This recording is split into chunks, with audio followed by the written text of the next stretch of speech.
अस्सलाम वालेकुम व्यूअर्स, क्या हाल चाल है आपके। उम्मीद है आप सब खैरियत से होंगे। आज हम पका रहे हैं मसूर की दाल। अब ज़रूरी नहीं है कि रोज़ हम का कौरमे और महंगी महंगी सब्जियां खाते रहें, महंगी महंगी चीज़ें खाते रहें और महंगे महंगे गोश्त और कौरमे खाते रहें। कभी कभी सादा खुराक भी खानी चाहिए और सादा खुराक हमारी सेहत के लिए भी अच्छा होता है और हमारे से घर के बजट के लिए भी बहुत ज़्यादा अच्छी होती है। दूसरा, आज बाहर बहुत ज़्यादा स्मोक थी जिसके लिए हम स्मोक में बाहर भी नहीं जा सकते थे, तो सोचा कोई आसान सी सस्ती सी और घर के बजट को मैनेज करने वाली कोई आज रेसिपी बनाते हैं और ऐसा खाना बनाते हैं जो कि मज़ेदार भी हो, क्रीमी भी हो, टेस्टी भी हो और इसका जायका बाकी तमाम चीज़ों से ज़्यादा मुख्तलिफ हो। तो आज हम बना रही हूँ मैं ये मसूर की दाल, साबुत मसूर की दाल। इसके लिए मैंने ये किया है कि रात मैंने आधा किलो, बल्कि डेढ़ डेढ़ कपाव थी मेरे पास मसूर की दाल, वो मैंने रात भिगो दी साफ़ करके उसको अच्छे तरीके के साथ। उसमें से दो तीन वो निकली हैं बारीक बारीक से पत्थर से, वो मैंने साफ़ कर लिए हैं। उसको मैंने भिगो दिया है और देखिए कितनी फूली फूली और अच्छी बन गई है।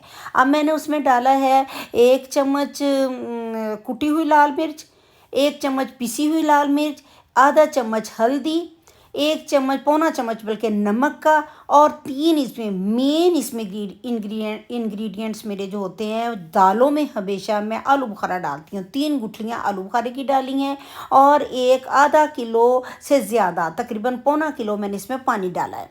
पानी डाल के और बाकी मैंने और कोई चीज़ नहीं डाली। हल्दी, कुटी लाल मिर्च, पिसी हुई लाल मिर्च और उसके बाद मैंने नमक डाला है और 3 गुठलियाँ, याद रखनी है आपने, आलू बुखारे की डाली हैं। आलू बुखारा घर में आप लें, कौन सा ऐसा मसला है। टमाटर इतने महंगे हो रहे हैं तो आलू बुखारे का एक पैकेट ले आए आपके लिए, बल्कि आपके बजट में रहेगा और सस्ता बनेगा।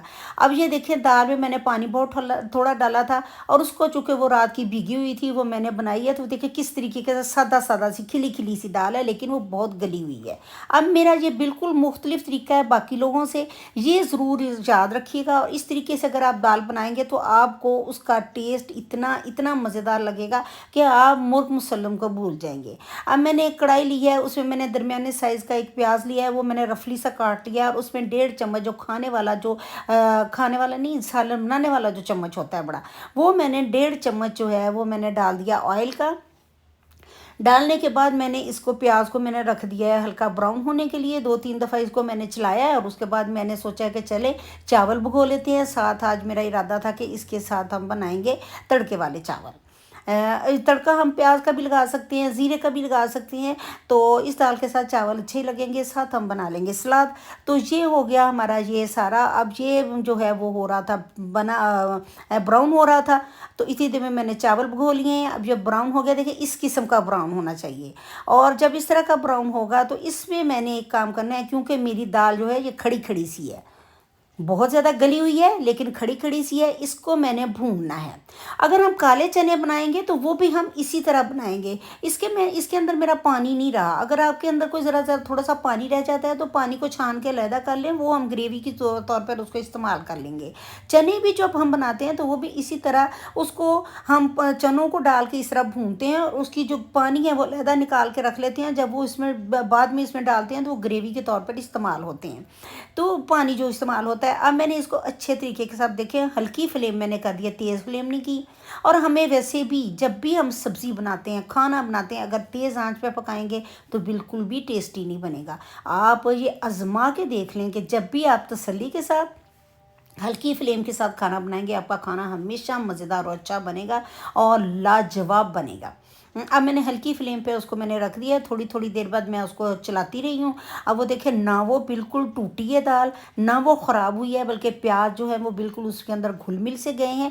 जब ऐसा मौका आएगा तो मैंने अभी देखी हैं यहाँ पे 4 मिर्चें मैंने रखी हैं, 4 या 5 जितनी भी आपको पसंद होंगी, वो मोटी मोटी लाल मिर्चें ऐसे डाल देते हैं। ये हो जाता है कि जब खाना खाते हो तो एक तो उसका फ्लेवर आता है, और एक अगर हमने चावलों के साथ उसको थोड़ा सा ऐसे करके खाना हो तो वो भी अच्छी लगती हैं। तो ये मैंने 4 मिर्च डाली हैं। अब मैंने थोड़ी देर इसको भूना है, और जब वो इसको भून के अगर आप बनाएंगे ना, देखिए हम सारी चीज़ों को भूनते हैं, दाल बेचारी को ना हम लिफ्ट ही नहीं कराते। चले जो बाकी दालें उनको तो तड़का लगा लेते हैं, लेकिन ये साबुत मसूर और चने, वाइट चने और काले चनों को अगर हम इस तरीके के साथ भून लेंगे और रात को भिगोने के बाद उसको हम गलाएंगे और उसके बाद इसके अंदर भूनेंगे, तो इसका टेस्ट बहुत लाजवाब होगा।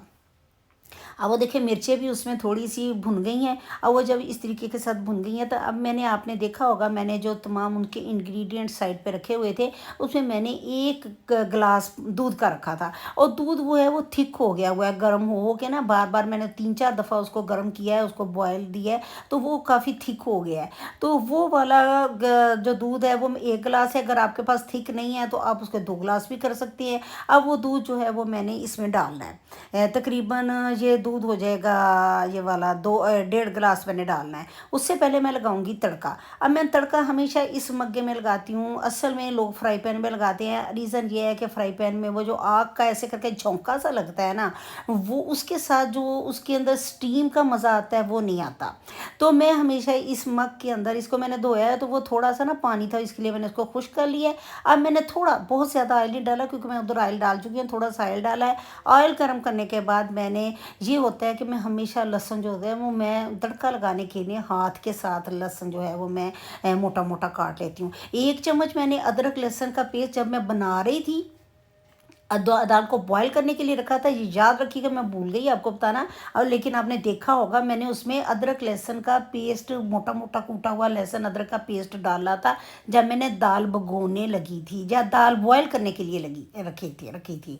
आप याद रखिएगा, 1 चम्मच हमने अदरक लहसुन का पेस्ट जब हमने दाल को बॉयल करना है उस वक्त साथ ही डाल देना है। साथ आलू बुखारे की टिक्कियाँ 3 गुठलियाँ भी डालनी है। अब ये जो एक गुट्ठी जो है मैंने मोटी मोटी अदरक ये काटी है लहसुन की, और ये काट के मैंने इसमें डाल दिया है। जब ये ब्राउन होनी शुरू हो जाएगी तो इसमें मैंने 1 चम्मच ज़ीरा भी डालना है। ये देखिए आग का वो जो झोंका सा इसमें पड़ रहा है ना, इसकी वजह से वो घी के ऊपर वो ऐसे करके उसका टेस्ट आ रहा है, उसकी वजह से इसका जायका बहुत मज़ेदार हो जाएगा। और मेरे पूरे घर में जब मैंने दाल बनाई पूरे घर में इसका टेस्ट और इसकी महक फैली हुई है। और इसका इसका जायका और इसका टेस्ट ही इतना अच्छा होता है कि दिल चाहता है चम्मच के साथ बंदा पकती पकती दाल खा ले। तो अभी जब ये ऐसे मैंने इसके अंदर ये किया, ये देखिए ब्राउन होनी शुरू हो गया हुआ है, वो जो है ये जो मग होता है वो, ये मैंने डाल डाल दिया अब ज़ीरा। ये ना ख़राब नहीं होता, इसको थोड़ा सा विम लेके ऐसे करके करोगे, 2 दफ़ा उसको साफ़ करोगे तो वो आराम से साफ़ हो जाएगा क्योंकि स्टील है, इसके साथ कोई ऐसा मसला नहीं बनता। अब जो ज़ीरा और लहसुन जो है वो बहुत अच्छे तरीके के साथ तड़के वाला हो गया हुआ है, इसके अंदर वो धुएं का और आग का और फ्लेम का वो जो जायका है वो भी घी के अंदर आ चुका हुआ है। तो वो मैं डाल दूँगी कढ़ाई में, चारों तरफ फैला के ऐसे करके डालूँगी। और जब मैं इस तरीके के साथ डाल दूँगी तो फिर उसके बाद मैं थोड़ा सा उसको दोबारा से चलाऊँगी कढ़ाई को, ताकि ये इसका जायका उसके अंदर चले जाए। और उसके ऊपर मैं दे दूँगी थोड़ी देर के लिए ढक्कन। ढक्कन देने के बाद फिर मैं आपको बताती हूँ कि यहाँ पर हमने क्या करना है। देखिए अगर आप लोगों को मेरी वीडियो पसंद आती है तो लाइक किया करें, शेयर किया करें, कमेंट किया करें, दूसरों से सब्सक्राइब भी करा दें प्लीज़, आपकी बहुत मेहरबानी होगी। अब मैंने डाला इसे कढ़ाई में, चारों तरफ इसको फैला दिया, फैला के मैंने इसको कढ़ाई में डाल दिया। ये देखिए किस तरीके के साथ इसका, वो पहले हल्की फ्लेम पे पड़ी हुई थी, पक रही थी। अब मैंने इसको इस तरह हल्का हल्का चलाया है और इसके बाद मैंने 1 आध मिनट के लिए मैंने ऊपर ढक्कन दे दिया था।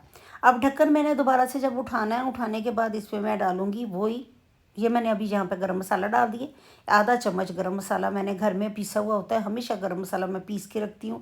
खुद बाज़ार से ये सारे गरम मसाले लाती हूँ, उनको साफ़ करती हूँ, धोती हूँ, फिर उसके बाद उनको पीस के तैयार करके रखती हूँ। और घर का गरम मसाला पिसा हुआ जो होता है उसका अपना ही टेस्ट होता है। ये देखिए कितने अच्छे तरीके के साथ वो पक रहा है, अभी देखिए किस तरह अच्छे तरीके से पका हुआ है। तो अब मैंने इसमें डाल दिया है दूध।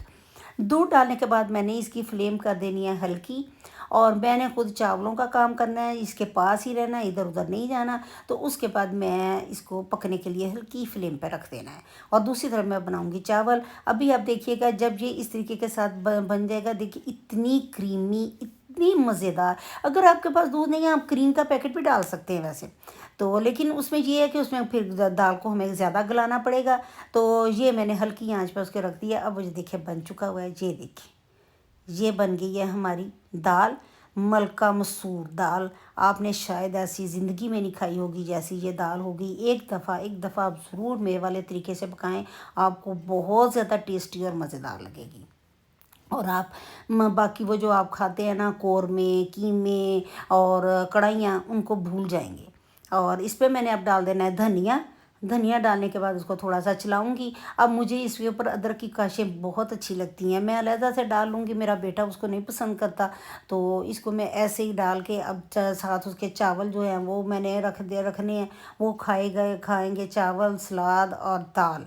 और हम तमाम खानों को भूल जाएंगे। जो ये टेस्ट होगा हमारा देसी देहाती और सादा सा स्टाइल खाने का, सादा तरीका खाने का। और ये वाले जो खाने होते हैं ये हमारे मैदे के लिए, हमारे पेट के लिए बहुत अच्छे होते हैं, प्रोटीन से भरपूर होते हैं। और वो लोग जो बहुत ज़्यादा गोश्त के शौकीन होते हैं, कभी कभी इसको भी ट्राई करें। और आप यकीनन यकीनन अपने मुल्क की, अपने देहात की और अपने गांव की रेसिपीज़ याद रखेंगे।